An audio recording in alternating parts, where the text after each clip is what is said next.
Assalamualaikum warahmatullahi wabarakatuh. Perkenalkan, nama saya Nikmat Nirwana dengan NIM O1A1200031 dari kelas A. Baik, di sini saya akan menjelaskan mengenai gangguan enzim pencernaan dan cara mengatasinya. Langsung saja kita ke pembahasannya.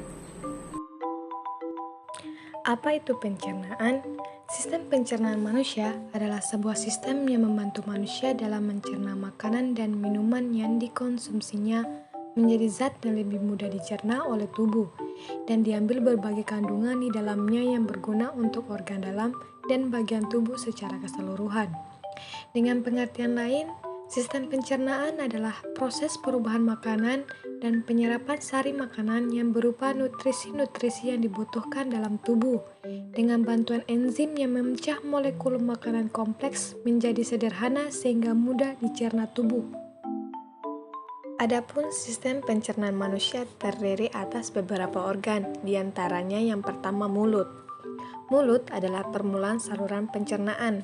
Di dalam rongga mulut terdapat beberapa alat pencernaan, yaitu lidah atau lingua, kelenjar ludah atau granula savinalis, dan gigi atau dentin. Mulut berfungsi sebagai tempat masuknya makanan dan dimulainya proses pencernaan dengan makanan dikunyah hingga menjadi halus.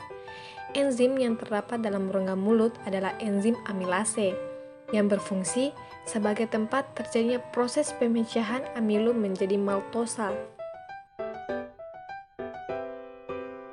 Organ yang kedua, kerongkongan atau esofagus. Dari mulut, makanan menuju esofagus yang dindingnya dilapisi epitelium berlapis pipi. Kerongkongan berupa tabung otot yang panjangnya sekitar 25 cm, memanjang dari akhir mulut hingga lambung. Kerongkongan terdiri dari sepertiga otot lurik dan 2/3 otot polos. Kerongkongan merupakan saluran yang menghubungkan rongga mulut dengan lambung.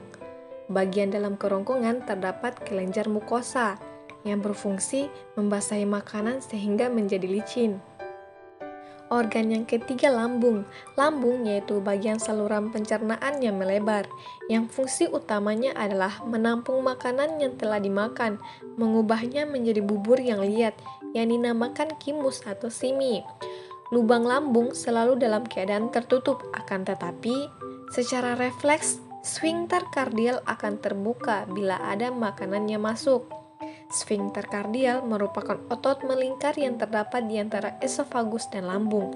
Enzim-enzim yang terdapat dalam lambung diantaranya yang pertama enzim pepsin, berfungsi merombak protein menjadi pepton.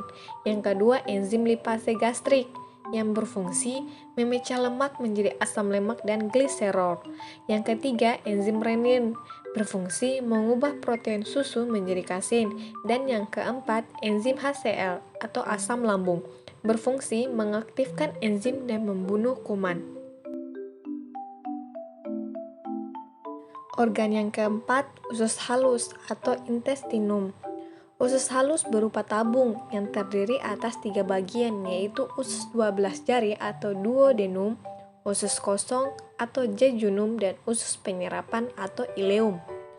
Fungsi usus halus yaitu pencernaan dan absorpsi yang dihasilkan oleh gerak pencernaan usus halus, yaitu gerak segmental dan gerak peristalsis.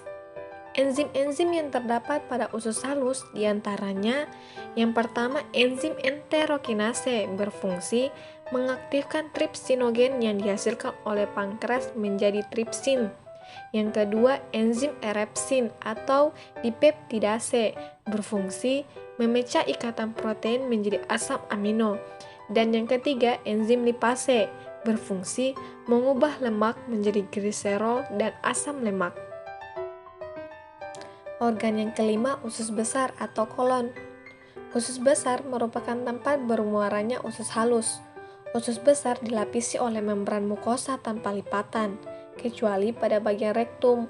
Fungsi utama dari usus besar adalah mengabsorpsi air, membentuk massa feses, dan membentuk lendir untuk melumasi permukaan mukosa. Organ yang keenam yaitu rektum. Rektum adalah bagian akhir dari proses pencernaan. Di bagian ini, fases disimpan sampai waktunya dikeluarkan.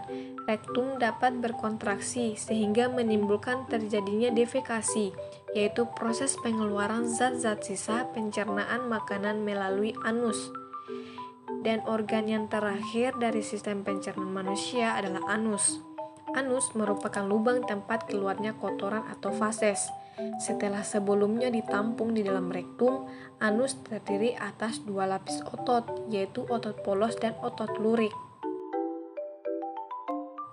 Penyakit terkait gangguan enzim pencernaan. Salah satu jenis penyakitnya yaitu fenilketonuria.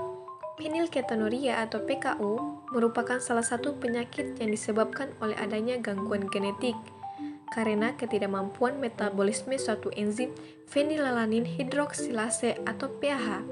Enzim ini tidak dapat bekerja karena adanya mutasi pada kromosom 12.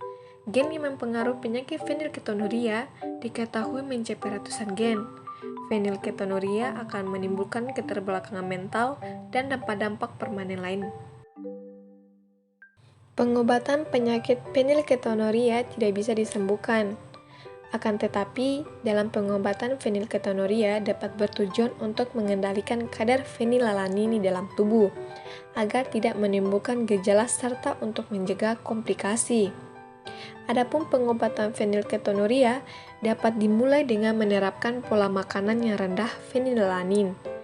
Pada bayi yang mengonsumsi susu formula, orang tua harus berkonsultasi dengan dokter anak mengenai jenis susu formula yang sesuai. Orang tua diminta untuk menjauhkan makanan yang banyak mengandung protein, agar asupan asam aminonya tetap terjaga. Anak dapat diberikan suplemen asam amino sesuai petunjuk dokter. Pola makan rendah fenilalanin tetap harus dijalani hingga anak beranjak remaja, bahkan sampai dewasa. Selain menghindari makanan tinggi fenilalanin, penderita juga harus menghindari makanan, minuman, dan obat berbentuk sirup yang mengandung pemanis buatan. Untuk memantau kadar fenilalanin di dalam tubuh, penderita akan diminta menjalani tes darah secara rutin.